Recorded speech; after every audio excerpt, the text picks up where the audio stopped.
The Empire of Sanctity, furious at the refusal, decides to use the recently discovered power of the sacred relic to raise the dead, to raise an army of undead soldiers, and use them to aid as they attempt a conquest of Vatican City. The undead army is unleashed upon Vatican City, causing chaos and destruction. The once peaceful city is now a battleground as the living and the dead clash.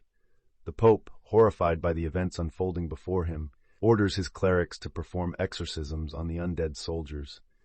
The conflict rages on for several days, with neither side gaining a clear advantage. Meanwhile, in Frosthaven, the Empire's expert alchemist has successfully created functional firearms.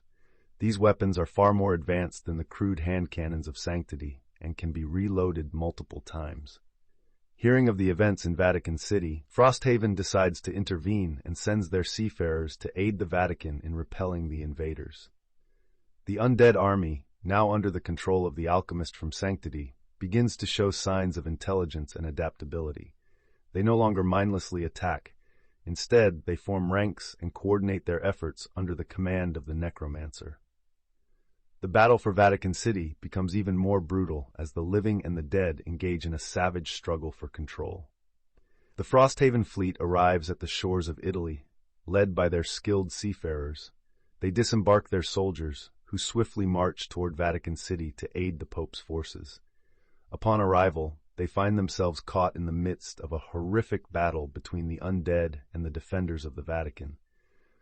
The Frosthaven soldiers quickly form ranks and engage the enemy, using their superior firearms to devastating effect.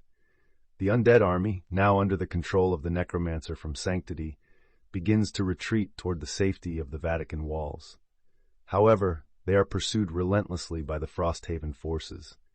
The necromancer, realizing that he is losing control of the battle, attempts to summon a powerful demon to aid them.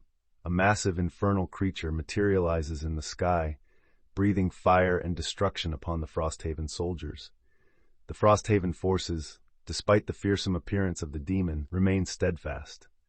Their veteran soldiers form a phalanx against the undead horde, while their marksmen target the necromancer. After a brutal struggle, they manage to corner the necromancer and the demon.